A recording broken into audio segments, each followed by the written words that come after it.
दिसंबर का महीना चल रहा था। ठंड बहुत ही भीषण पड़ रही थी।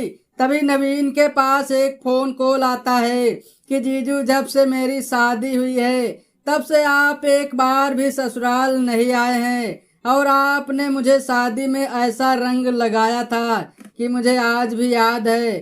सरहज कल्पना की ये बातें सुनकर नवीन का दिल मचल उठा। उसने तुरंत अपनी पत्नी से बताया कि तुम्हारे माता पिता ने हम दोनों को किसी अर्जेंट काम से घर बुलाया है।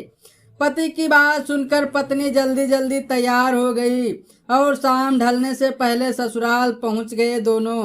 ससुराल पहुंचने के बाद सभी लोगों से राम जोहार की, लेकिन कल्पना का पति रमेश नहीं मिला। तभी नवीन ने पूछा कि रमेश कहाँ गया है, तो पता चला कि शटरिंग का काम करने के लिए 2 महीने के लिए राजस्थान शहर गया है। नवी नवेली सरहज ने पहले चाय बनाई, सभी ने चाय पी।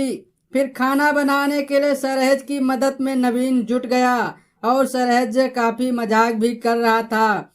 दोस्तों, कहते हैं कि जब आग और लकड़ी एक संपर्क में आते हैं तो आग लग ही जाती है। लिहाजा आग दोनों तरफ लग चुकी थी, फिर भी मौका नहीं मिल रहा था। तभी सभी लोगों ने खाना खाकर अपने अपने बिस्तर में चले गए। नवीन की पत्नी अपनी माँ के पास लेट गई और नवीन अपनी सरहज के कमरे में टीवी देखने लगा।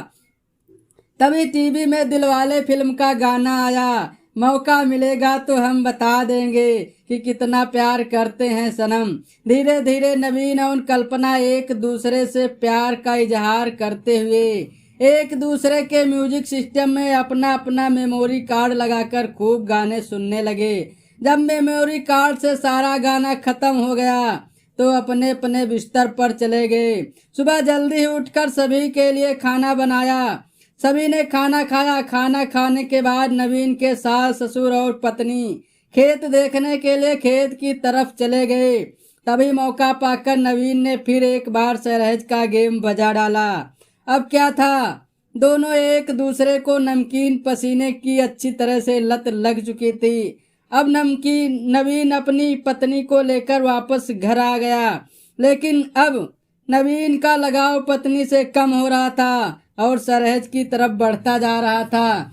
जब भी समय मिलता नवीन ससुराल जाकर अपनी सरहज का गेम बजाकर 81-82 करके वापस आ जाता था। एक दिन जब नवीन नंगे बदन होकर कल्पना का जूस पी रहा था, तभी उसका साला रमेश घर आ जाता है तो देखता है कि उसका सगा जीजा उसकी पत्नी का जूस पी रहा है।